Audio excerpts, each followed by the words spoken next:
Hello everyone, welcome to my channel CS and IT engineering ज्ञान। Computer network subject में आज का जो हमारा टॉपिक रहेगा cyclic redundancy check error detection technique. बहुत ही इंपॉर्टेंट एरर डिटेक्शन टेक्निक है। चाहे आप यूनिवर्सिटी एग्जाम प्रिपरेशन कर रहे हो, गेट के एग्जाम की प्रिपरेशन कर रहे हो, यूजीसी नेट की, तो इसका न्यूमेरिकल आता ही है ना। विथ हैंड रिटन नोट्स मैंने आपको एक्सप्लेन किया है। ये बहुत अच्छे से मैंने सिंपल तरीके से नोट्स बनाया, आप इसे जरूर नोट डाउन करें, आपको बहुत बेनिफिट मिलेगा। But student please listen carefully and watch full video, तभी आपको समझ में आएगा। तो सबसे पहले हम देखते हैं व्हाट इज सीआरसी। इस एक ही वीडियो में पूरा हम कवर करेंगे। तो सबसे पहले सीआरसी, साइक्लिक रिडंडेंसी चेक।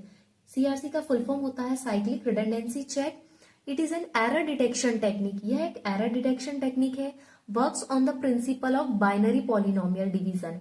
यह काम करता है बाइनरी पॉलिनोमियल डिवीजन के प्रिंसिपल पर। Sender adds CRC bits means remainder to the message before sending. एक भी स्टेप मिस करोगे तो आप न्यूमेरिकल सॉल्व नहीं कर पाओगे। तो जब सेंडर डेटा भेजता है तो डेटा के साथ कुछ एक्स्ट्रा बीट्स, जिन्हें हम सीआरसी बिट्स कहते हैं, वो जोड़ देता है। ये सीआरसी बिट एक्चुअली रिमाइंडर होते हैं। यहाँ पर मेन खेल रिमाइंडर का ही होता है। Receiver checks the received code word by the dividing it the same divisor. इसका मतलब क्या हुआ यहाँ पर, अब जब रिसीवर को डेटा मिलता है तो वो उसी डिविजर को दोबारा डिवाइड करता है। सेंडर का काम हो गया। अब जो रिमाइंडर बचता है वो हमने लिया और जो एक्चुअल डेटा था उसके साथ ऐड किया, तो जो नया हमें मिला तो रिसीवर क्या करता है, उसी को यूज करेगा और डिविजर सेम रखेगा जो हमने सेंडर साइड दिया था। अब दो रूल इसमें याद रखना, मैंने यहाँ पर लिखे हैं। इफ रिमाइंडर इज जीरो, अगर रिमाइंडर जीरो, इसका मतलब कोई एरर नहीं है। अगर रिमाइंडर जीरो नहीं है तो एरर है, यहाँ पर एरर डिटेक्ट हुआ है, इसका मतलब डेटा करप्ट हो गया है। तो छोटे छोटे पॉइंट्स भी आपको नोट करना है क्योंकि ये न्यूमेरिकल के लिए बहुत जरूरी है। अब हम देखेंगे इसकी वर्किंग सीआरसी की, उसके बाद आपको ये डायग्राम और समझ में आएगा, क्योंकि ये जो डायग्राम में मैंने बताया है ये आपको डायग्राम जरूर बनाना है, ठीक है। सेंडर साइड है, रिसीवर साइड है। यहाँ पर क्या होता है, डेटा जो एक्चुअल बीट अभी न्यूमेरिकल में मैं बताऊंगी, उसके बाद डिविजर होता है, फिर डिवाइड करने के बाद हमें सीआरसी मिलता है ना। फिर जो सीआरसी हमें रिमाइंडर मिलता है उसमें जो एक्चुअल बीट होती है डेटा की, उसको हम ऐड करते हैं तो जो नया मिलता है वो रिसीवर के पास जाता है। फिर रिसीवर उसके साथ वही सेम डिविजर यूज करता है। फिर जो रिमाइंडर आता है हम चेक करते हैं, अगर रिमाइंडर जीरो आता है, ठीक है, जीरो आया तब तो वो करेक्ट है, नहीं तो उसे रिजेक्ट कर दिया जाता है। तो अब हम इसकी वर्किंग देखते हैं, है ना, फिर एग्जाम्पल सॉल्व करेंगे, ठीक है। तो वर्किंग ऑफ सीआरसी, क्या वर्किंग है, पहले सेंडर साइड की देखेंगे। एक एक स्टेप्स को नोट करना, एक बार आपको नोट करना पड़ेगी, फिर आप कोई सा भी न्यूमेरिकल होगा सॉल्व कर पाओगे। तो सेंडर साइड पर देखो, सबसे पहले take original data message bits, मतलब सबसे पहले ओरिजिनल डेटा लिया जाता है। फॉर एग्जाम्पल यहाँ पर मैंने ओरिजिनल डेटा लिया 10100000, ठीक है। Now second steps, choose a divisor generator polynomial, मतलब एक डिविजर चूज करते हैं। फॉर एग्जाम्पल मैंने यहाँ डिविजर क्या लिया 1001, ये डिविजर है जिससे हम इसको डिवाइड करेंगे। ये डिविडेंड है, इसको हम इससे डिवाइड करेंगे, ठीक है। थर्ड स्टेप देखो, append zeros equal to the degree of divisor at the end of the message. इसका मतलब क्या हो कि मैसेज के पीछे उतने जीरो ऐड करते हैं जितना डिविजर का डिग्री है। अभी डिविजर का डिग्री कितना है, 1 2 3 4, ऐसे देखेंगे डिविजर का डिग्री कितना है 4। अगर डिविजर 4 बिट का है तो डिग्री कितनी है इसकी 3, क्यों, क्योंकि हमने इसमें से एक माइनस करते हैं n-1, तो अभी 4 है तो 4 में से 1 को माइनस करेंगे तो कितना हो गया 3, ठीक है। तो अब हम क्या करेंगे, जो एक्चुअल डेटा उसमें 3 जीरोस ऐड कर देंगे। अब इस पूरे मैसेज को डिविजर से बाइनरी डिवीजन से डिवाइड करते हैं, ठीक है। और जो रिमाइंडर आता है वही सीआरसी बिट कहलाता है, ठीक है। अभी मैं एग्जांपल में बताऊंगी। अब रिसीवर साइड देखो, रिसीवर साइड क्या है, receiver gets the transmitted code word. अब रिसीवर को ट्रांसमिटेड कोड वर्ड मिलता है, ठीक है, जो लास्ट में आंसर आता है सेंटर साइड का वो। फिर क्या होता है, divide code word by the same divisor. अब रिसीवर इसे फिर से उसी डिविजर से डिवाइड करता है जो उसने सेंटर साइड लिया था। अगर रिमाइंडर 00 आता है, if the remainder 0, data correct है। अगर 0 नहीं आता तो डेटा करेक्ट है, सॉरी करप्टेड है, एरर डिटेक्ट हुआ, है ना। तो अब हम क्या करेंगे, इसका एग्जाम्पल देखेंगे तो आपको क्लियर होगा, ठीक है। सो इसका एग्जाम्पल देखो, मेरे पास मान लो हमारे पास ओरिजिनल डेटा है, क्या ओरिजिनल 1010000, ये हमारा ओरिजिनल मैसेज है। ठीक है, ये हमारा ओरिजिनल मैसेज है। अब जनरेटर पॉलिनोमियल कभी इस फॉर्म में देते हैं x⁻³ + 1, इस फॉर्म में देते हैं, या फिर आपको डायरेक्टली इस फॉर्म में देते हैं। तो मैंने दोनों चीज बताई है। अगर आपको इस फॉर्म में दे x⁻³ + 1, तो अब इसका क्या निकालना पड़ता है हमें, कॉफिशिएंट। कैसे निकालते हैं, x⁻³ है तो बाय डिफॉल्ट 1 होता है, 1.x⁻3। अब x⁻2 नहीं है तो 0 होता है बाय डिफॉल्ट, 0 x⁻2, x⁻1 भी नहीं है प्लस 0.x⁻1, फिर 1 है तो 1.x⁻0। तो अब इसको सॉल्व करेंगे तो क्या होगा, 1 0 0 1। ठीक है, तो इस फॉर्म में दे तब भी आपको कॉफिशिएंट निकालना है, और डायरेक्टली ऐसा दे जैसे अभी यहाँ पर डायरेक्टली दिया है 1 0 0 1। ये कितने बीट का है, 4 बीट का है। तो मैंने आपको जो वर्किंग थी सीआरसी की उसमें बताई थी कि जो हमारा क्या डिवीजर होता है वो पहले हम चेक करते हैं कितने बीट का है।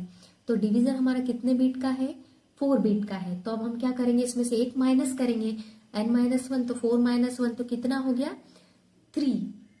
ठीक है, तो इसका रूल आपको याद रखना है। अगर जनरेटर n बिट का है तो मैसेज के एंड में n-1 जीरोस ऐड करते हैं। यहाँ जनरेटर कितने बिट का है, 4 बिट का है, तो 4 - 1 करेंगे तो 3 जीरोस ऐड होंगे। तो जो हमारा ओरिजिनल मैसेज है उसमें 3 जीरोस ऐड हो जाएंगे। ये तो एक्चुअल मैसेज हमने लिखा, उसमें क्या होगा, और 3 जीरो ऐड हो जाएंगे ये वाले।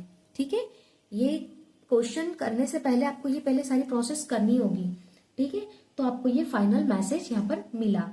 अब हम क्या करेंगे, सेंडर साइड की कैलकुलेशन करेंगे। अब हम स्टार्ट करेंगे कैलकुलेशन करना। ठीक है, तो हमारा जो फाइनल आया था हमने 3 जीरो ऐड करने के बाद उसे हम लेंगे यहाँ पर, और डिवीजर तो वही है हमारा 1 0 0 1।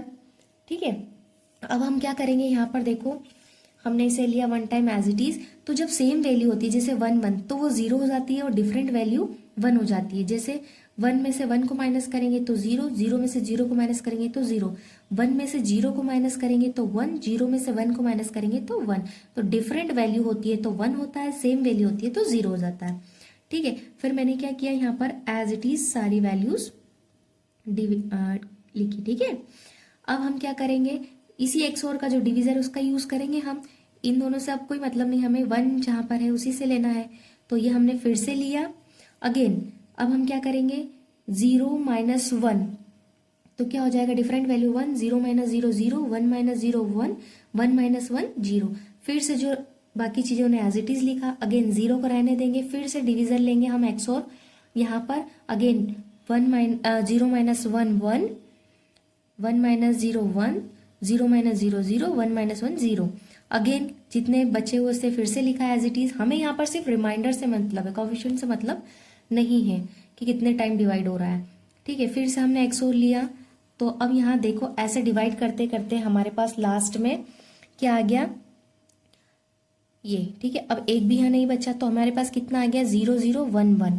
अब हम क्या करते हैं, रूल्स के अकॉर्डिंग अब हम यहाँ क्या करेंगे, ये जो रिमाइंडर आया यही क्या कहलाता है, CRC बिट, है ना। जो रिमाइंडर आता है उसी को हम क्या कहते हैं, CRC बिट। अब इस रिमाइंडर को ओरिजिनल मैसेज के साथ ऐड कर देंगे, क्योंकि अभी हमें रिसीवर साइड भी सॉल्व करना है। तो इस ओरिजिनल मैसेज को हम क्या करेंगे, किसके साथ ऐड कर देंगे, ओरिजिनल मैसेज के साथ। तो यहाँ देखो अब हमारा ओरिजिनल मैसेज क्या था, ये जिसको डिविडेंड, तो हमने वो एज इट इज लिखा, उसका रिमाइंडर को इसके साथ ऐड किया। तो 0 + 1 1, 0 + 1 1, 0 + 0 0 0, फिर ये पूरा एज इट इज। तो इसको हमने क्या कर दिया, ऐड कर दिया। ये हमने 4th रूल लगाया सेंटर साइड का। अब ये सेंटर साइड कंप्लीट हो गया। अब क्या होगा, रिसीवर की साइड कैलकुलेशन करेंगे। अब ये सेंटर साइड से भेजा गया डेटा, मतलब मैसेज बिट और CRC बिट रिसीवर यूज करेगा। कैसे, अब यहाँ देखो ये जो आया है ये हमारा डिविडेंड बनेगा रिसीवर साइड का। ठीक है, और जो रिमाइंडर आता है उसको हम CRC बिट कहते हैं। तो अब यहाँ रिसीवर साइड देखो, जो न्यू आया था वो हमने यहाँ लिया, पर डिवीजर सेम यूज करता है, मैंने आपको बताया था रूल में।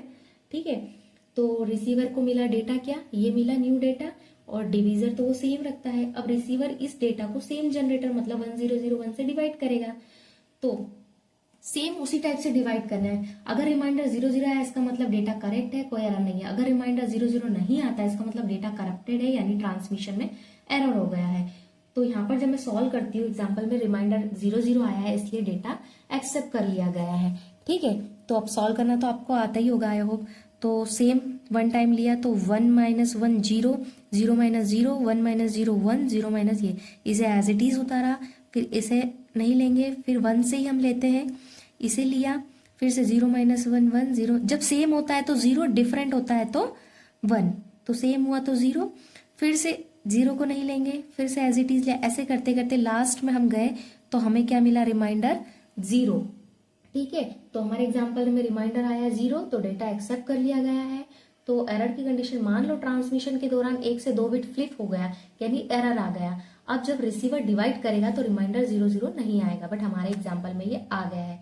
तो स्टूडेंट सीआरसी को ऐसे समझो, ये बिल्कुल लॉन्ग डिवीजन जैसा है, बस हम यहाँ सब्ट्रैक्शन की जगह एक्सओर यूज करते हैं। सेंडर पहले मैसेज को डिवाइड करके रिमाइंडर निकालता है और उसे डेटा के साथ अटैच कर देता है, रिसीवर वही डिवीजन दोबारा करता है। अगर रिमाइंडर 0 आया इसका मतलब डेटा सही है, अगर रिमाइंडर 0 नहीं आया तो एरर डिटेक्ट हो गया। आई होप स्टूडेंट आपको क्लियर हुआ होगा। अगर आपको वीडियो पसंद आया तो लाइक शेयर जरूर करें, और मेरे चैनल पर नए हैं तो प्लीज मेरे चैनल को सब्सक्राइब करना ना भूलें। मिलते हैं नेक्स्ट लेक्चर में। Thank you.